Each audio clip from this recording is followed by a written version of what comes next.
Yeah, I'll react to that, sure. All right. Video time. Hey guys. Original link to the video top the description. EU made simple. Which country really leads Europe?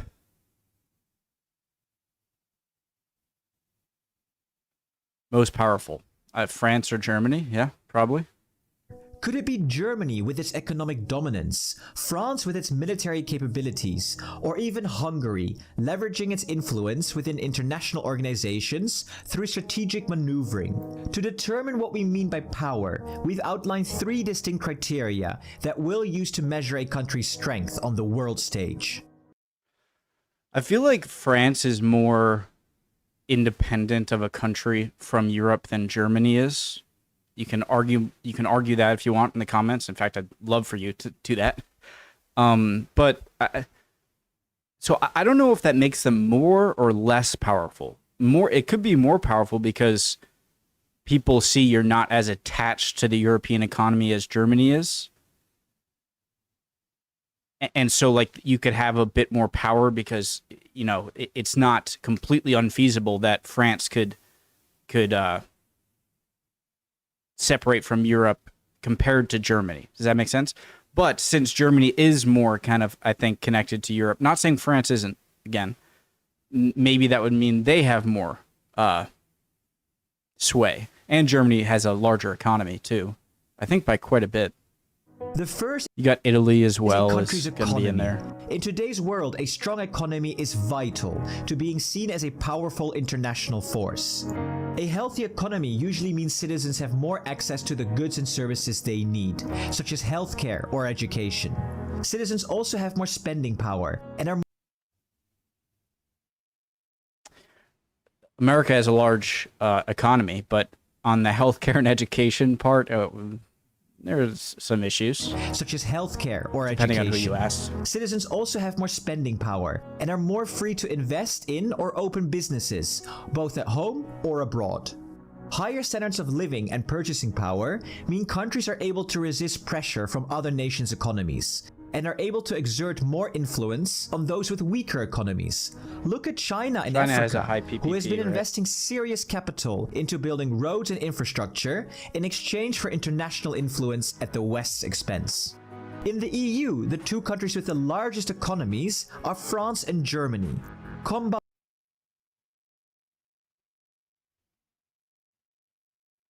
Can't believe India, I think, has a lot of potential. They have 3.7 trillion, but I mean, they should be up there with China, just seeing how the amount of money they have. Okay,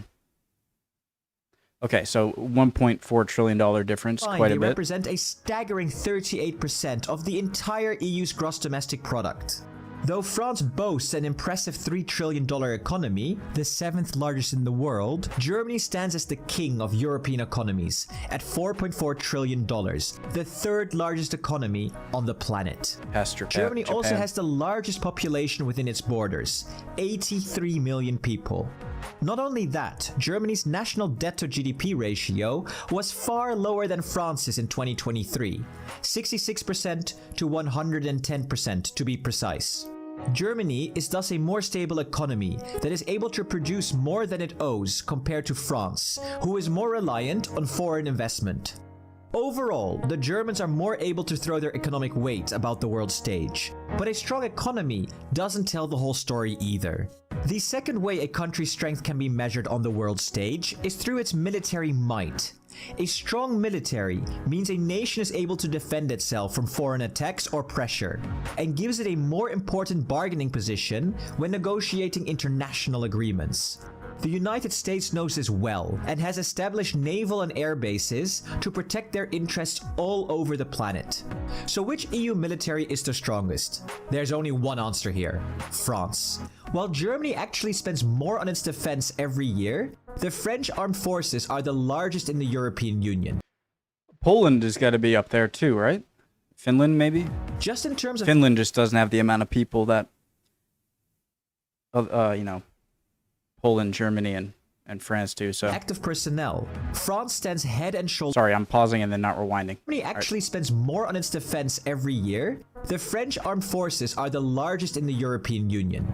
Just in terms of active personnel, France stands head and shoulders above all the other member states, with 226,000 military personnel. That's more than Germany's 183,000. In this It's closer than I thought. I thought Germany was going to be, like under 100,000 or category, something. Italy comes third, with 165,000 active That's more than I expected for pretty much everyone. personnel in its armed forces. But Italy's naval fleet is slightly larger than France's due to its acquisition of a second aircraft carrier. However, France outshines Italy and Germany in most other aspects. The French military boasts more vehicles in its army, a renowned technologically advanced and versatile navy, and a larger air force with a significant number of fighters. Germany is mainly recognized for its land forces, especially for the Leopard 2 tanks, highlighting its strength in armored warfare. You probably remember the fuss that was caused over sending its powerful Leopard 2 tanks to Ukraine in 2022. A special shout out does go to Poland though, who have been spending more on their military per capita than any other EU nation state. The final nail in the coffin for this argument is France's nuclear power. France is the only country in the EU to have its own nuclear weapons. In the 1960s, President de Gaulle wanted his country to have more independence from the United States and funded the French nuclear program. America wasn't happy, but France now has full control over its nuclear arsenal. Any country silly enough to invade France I completely understand that. Who cares if America's not happy? They're not happy because they get less power over you. I respect France a lot for being very cooperative in some areas. Clearly, I mean, they're in the European Union. They're a major part in it. But the French just, I feel like, have an attitude that I wish some more European countries, or not that I wish, people do what, do what you want. But I think it's a little bit naive for countries to think that they can always rely on military alliances and never really have to make sure that they can defend themselves by themselves. I think that would be very important. Just not to say you shouldn't be in military alliances. I mean, the U.S. is in military alliances, other countries that have capable militaries to protect themselves. But I think, as unlikely as it might be that you would have to face a military conflict without your allies, I just think it's probably a good idea to just have the bare minimum where if crap hits the fan, you can defend yourself on your own. Could face total annihilation. That's a pretty strong deterrent. But tanks and money aren't the only ways of measuring a country's place on the world stage. Sometimes, power is much more subtle. Soft. The third criterion we used is diplomacy and soft power. Basically, what other factors make a country more relevant internationally besides its economy and entertainment military? and whatnot? The French language and culture is known across the entire world, and the French have set up the third strongest diplomatic network on the planet, behind China and the US. Most important of all, France is the only permanent member of the United Nations Security Council in the EU, meaning it can veto any actions taken by the organization that it disagrees with. So France is in a pretty good position, but they're not the only ones. Here's where the other member states step in. One country you might be surprised to hear that holds a lot of strategic importance is Belgium. Why? Well, because all of EU's key institutions are located in the city of Brussels, the European Commission, the European Parliament, and the Council of the EU. On top of those three, Brussels is also home to the NATO headquarters, giving the country more relevance on the international stage. It might not sound like much, but having vital political institutions in your borders can prove very advantageous. For example, when politicians address the European Union, they stop by Brussels. France thinks so too. Have you ever wondered why MEPs travel to Strasbourg to hold a plenary session every other month, despite being in Brussels most of the time? Many member states want to host plenary sessions in Brussels, but that would require a unanimous change to the treaty, and France definitely doesn't want to give up its hold on an important part of the EU decision-making process. Yeah, I definitely see French soft power as being bigger than Germany. And one of the things that I don't think is thought about much or talked about much, and that makes Britain and the US, but it will keep Britain pretty powerful, is the spread of your language around the world. Now, whatever nefarious colonialist means you did so in the past isn't really relevant. Oh, actually, I mean, a lot of African countries seem to not be loving France recently, but French just being a more prolific language around the world than German, I think also has a benefit to it. And I think about this when I think of New Zealand or Australia or Canada or the UK or Ireland, really, is these places that that have a sort of cultural connection and language connection that just, it makes it harder, or makes it easier to get along with them and harder to separate yourself from them. And I think one of England's or UK's most important exports that is relevant today is their language. The fact that very powerful countries and around the world, and just the language that came from you is the most important, significant language in the world in terms of, business and entertainment and stuff like that. I think is very significant and is paying dividends to this day. And I think that could help France a bit more, despite bad relations in Africa popping up in their former colonies that obviously speak Here's another French. candidate that might shock you. Malta. In the European Parliament, every country receives a number of MEPs proportionate to their population. France and Germany have the most, with 81 and 96 respectively. So they have the most votes. But there's a maximum and a minimum amount of seats a country can receive. 6 is the minimum and 96 is the maximum. Malta has the smallest population of any member state at just under 600,000 and only has 6 MEPs representing the country in the parliament. But this means that every Maltese vote counts for more than a German one. It's like the Electoral College over here. Like Wyoming has 2 senators, California has 2 senators, Rhode Island has 2 senators. It's proportional It's proportional for your seats in the House of Representatives, right? But when it comes to the Senate, it's just 2 people per state, and the Senate is the higher chamber, and so that ultimately decides whether to put through stuff passed by the lower chamber, the House of Representatives, where there is proportional representation, right? Wyoming gets much less Congress people than California does. But when it comes to the Senate, it's your vote counts so much more the less people you have in your state. In fact, I spent way too long to say that. Yeah, the similar thing over here. Every Maltese vote counts for more than a German one. In fact, one Maltese vote almost counts 10 times more than one German vote. While other countries as a whole have more seats, the Maltese technically have the most voting power proportionate to their size. So Malta, make sure you get out and vote. Finally, we couldn't go a whole video without mentioning Hungary at least once. Thanks to Prime Minister Viktor Orban's liberal use of It is kind of crazy. Imagine like being in a friend group, one Maltese person and 7 Germans, right? And your one vote in Malta is as significant as all 7 of your friends that are German, that are going, all 7 of them to the polls, just you to the polls. It's the same effect. It's kind of crazy. Veto power. Hungary has I understand it.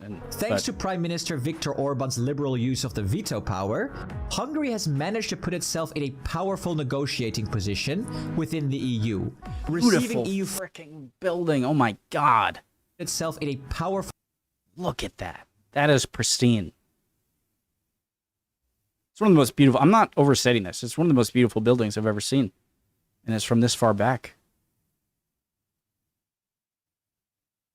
Oh, that's so awesome. Full negotiating position within the EU, receiving EU funding in exchange for allowing key legislation to pass. Despite its size, Hungary is able to exert a lot of pressure on the international stage. So, which country is the strongest? Yeah, but that's not specific to Hungary because it's Hungary. It's specific because you disagree more. So that would be the case for any country that wanted to say no to stuff, right? Well, like, do you know what I mean? Does that make sense? You know, so it's not like there's something special about Hungary that gives them that power. It's if you're more willing and want to disagree more, yeah, your vote's going to matter more. The EU, a lot of pressure on the international stage. So, which country is the strongest in the EU, given all these criteria? Well, in our opinion, it's France, with Germany as a close second. France's large population and strong economy make it a substantial force in the world, and is powerful. Okay. I disagree. I do disagree, but I recognize the little knowledge I have of this, and the person making the video is going to know more. But I feel like if you just ask this question to European Union members, I think most would say Germany. If Germany and France came to the EU, okay, or the EU part and said, one of us is out, the other one stays, I feel like most people are going to pick Germany to stay. Let me know if you disagree there. But I think that alone means you're more powerful in terms of the EU. Now, if this is just a question of which country is more powerful on its own compared to the rest of the world, maybe I could see France being the answer. But with the context of who would be outed if the other one threatened to leave if they didn't leave, I feel like most people would say, all right, France, sorry, but we can't get rid of Germany. Please let me know if you disagree or agree there, guys. Backed by a robust nuclear arsenal means it can stand on its own 2 feet. Not only that, France's diplomatic ties, global culture, and position on the UN Security Council give it a lot of weight when addressing matters on the world stage. In the end though, the EU is all about cooperation. One nation becoming more powerful than all the others. Why do they always make the 3-person handshakes look so weird? Hasn't it happened enough times where you know what to do? It's all about cooperation. One nation becoming more powerful than all the others has only brought trouble in the past. We believe Europe is strongest when we all work together. But do you agree with our analysis? Let us know your thoughts in the comments. I can't give a powerful disagreement because I don't have enough knowledge to say it. But if there was a sort of like I had to build a team of countries around the world that I think are like I would rather have in a war, I guess I would pick France because it's more autonomous. But if I'm thinking of, so in that way, which country do I think is more powerful? I think France is probably more powerful. But in terms of the EU, I think asking the EU members to pick one or the other, I think most are going to pick Germany. And I feel like that would mean within that context, Germany is more powerful. It's just my analysis here. Love you all. Hope you're all doing well. Would appreciate any comments down below. As always, please, if you disagree with something I said, if I said something wrong, if it was just dumb, let me know in the comments. Would love to see it. See you guys next time. Bye.